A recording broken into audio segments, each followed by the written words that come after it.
Had the second highest number of exonerations in the country last year, most of them in Wayne County.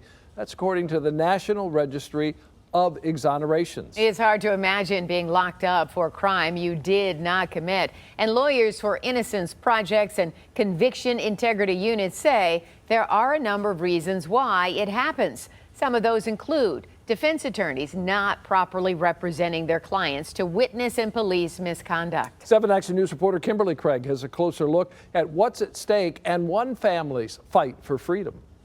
I've been in here 28 years. It's been a struggle to sit up here and, try to convince people of my innocence. Clyde Jordan was sent to prison when he was 20 years old. He's now 48, and he's one in a long list of people who say everything from shoddy investigations to flat-out corruption is what landed them in the Michigan Department of Corrections.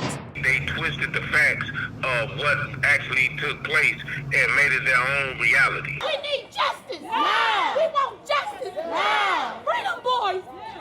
Freedom, boys! Outside the Frank Murphy Hall of Justice in downtown Detroit, loved ones rallied for a justice only a relative few have been able to see with the help of the Wayne County Conviction Integrity Unit and nonprofit legal aid groups that work to free those who have been wrongfully convicted. I was serving 17 years, 6 months, 2 days, and 35 minutes for a crime I didn't commit. I was 19 when I went in. I was 34 when I came out. I was 31 and I'm now 50. It was corrupt cops that have a history of this. His mother didn't die.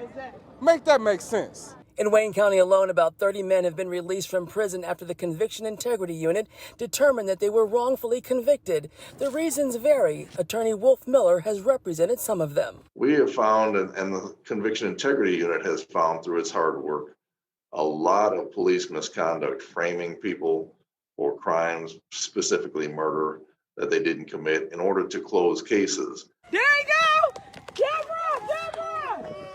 The problem with wrongful convictions goes back decades and decades, and people die in prison. Their family being the only people who believe in them, and the system thinking that everything is right. In Clyde Jordan's case, for nearly 30 years, he's maintained that he opened fire after he was shot by some men that tried to rob him. My sister is my hope.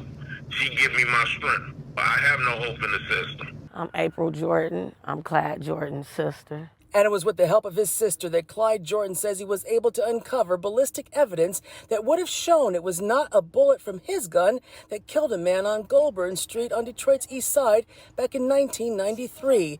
And then there's this police report. The officer who took it, Edward Burley, never even called to the stand. The police report never came out. It was never introduced during cross-examination. In that report, a neighbor who lived down the street told Officer Burley that Clyde Jordan, a man he had never even met before, was bleeding out on his porch begging for help when that neighbor says he and his family heard another round of gunshots. It's impossible for me to sit up here and be in two places at the same time. Clyde Jordan believes his only hope for freedom now rests with the small but hardworking staff in Prosecutor Kim Worthy's Conviction Integrity Unit.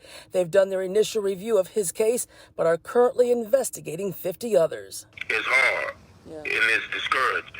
If it wasn't for my sister being there for me and stuff, there's no telling where I'd be at. She's been my rock. I honestly believe he's coming home. So when I get on the phone with him, I say, you know it's your turn, right? It's your turn. He said, yeah, this year. I said, yeah, this year. You'll be home. Coming up Friday, how a woman all the way in Colorado is helping those wrongfully convicted here in Michigan, and the attorney leading the Conviction Integrity Unit in Wayne County. I have a glimmer of hope with Valerie Newman being in charge of the CIU. That's tomorrow on Action News at 6.